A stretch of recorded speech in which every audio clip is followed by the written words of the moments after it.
Coming up, we hear from one of South Dakota's so-called long haulers who's still struggling with symptoms weeks after getting the coronavirus.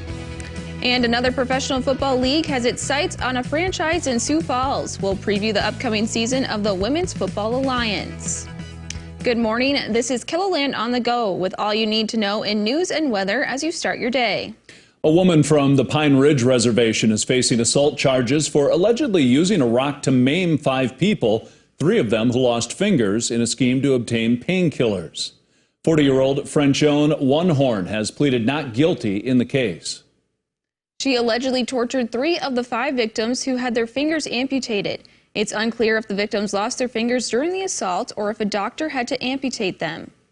Turning to weather now, our warm temps are cooling off. Let's see how cold it could get with meteorologist Brian Karstens. Good morning, Brian. Well, good morning, guys. Good morning, everybody. Yeah, indeed, it is a chilly start this morning. We've had single digits out there, but this is about the bottom of the barrel. We're not going to get a lot colder, and in fact, warmer weather in that 7-day coming up. Let's look first of all at the satellite picture. We've got clouds, high clouds increasing again across much of South Dakota, and that will be our trend today to replace some of those clear skies we had late yesterday, back with more clouds. And the features at hand on Futurecast show that. And then a little pocket of light snow flurries teasing the Black Hills today and tonight. Not much. It doesn't show up very well there on Futurecast, and the same thing tomorrow in the southeast. We may get just a little snow to fly in the air south of Sioux Falls, and that's just if everything comes together just right. Otherwise, that's probably the most exciting thing in snow in the 7-day forecast. It is just dry and quite a remarkable pattern. 25 today in Sioux Falls, 25 Mitchell. We'll run down those 7-day numbers in just a few minutes. Thanks, Brian. According to the South Dakota Department of Health, 16 more South Dakotans have died due to COVID-19. That brings the death toll to over 1,200 since the pandemic began. 313 of those deaths have been reported in December. State health officials also reported 632 new cases of the virus on Sunday, bringing the total number of cases to just over 91,000. Over 12,700 of those cases are active. New numbers are expected later this morning. Thousands of people across the United States are dealing with something called post-COVID syndrome.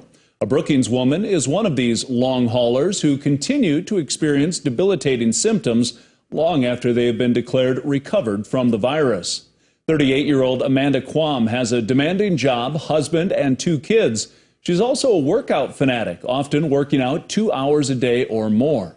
But right before Labor Day weekend, she suddenly began experiencing COVID-19 symptoms. Now, nearly 4 months later, Quam continues to struggle with a number of symptoms and can't resume her old routines. As a fitness person, I did start myself back at the gym, but I learned very quickly that it was not going to be the same thing. I could hardly accomplish a workout. We're really seeing a number of reports of people who report long-term fatigue, headaches, vertigo, interestingly enough, difficulties with cognition, with cardiorespiratory fitness. And I think what we're going to find out is that a large portion, not all, but a large portion of that is likely to relate to the significant cellular level damage that this virus can cause. Quam continues to deal with fatigue, shortness of breath, nerve pain, and other symptoms. Doctors at Mayo Clinic believe this post-COVID-19 syndrome can last for a year or more, and that much more study is needed. A fire truck parked outside of Shields in Sioux Falls Saturday wasn't on an emergency call. Instead, the truck was there to collect toys. Rosenbauer, South Dakota was there to gather donations for the Children's Home Society. We've had a couple of individuals pull up with pickup truck loads of toys who drove by earlier and asked what kind of toys we wanted. And they came back just a little while ago and unloaded. And that makes us do the happy dance. Rosenbauer will deliver the toys to the Children's Home Society later this week. It's a first for South Dakota professional women's tackle football. The South Dakota Pheasants will kick off the season this spring in Sioux Falls as part of the Women's Football Alliance that has more than 60 teams in the league spread across the country. Over 20 people have actually gone to the NFL. Katie Sowers for the 49ers actually came from the WFA. If you're not familiar with the WFA, it's the largest, longest running, and most competitive women's tackle football league in the world. Tryouts will be held next month in Sioux Falls. For more information on that and the WFA, log on to this story at KELOLAND.com.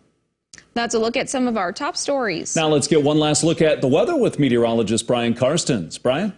All right, well, weather, interestingly enough, looking at the 10-day, just to give you a sample of where there may be snow in the next several days, and we've kind of echoed this pattern for quite a while now, that the northern plains are kind of in a hole here.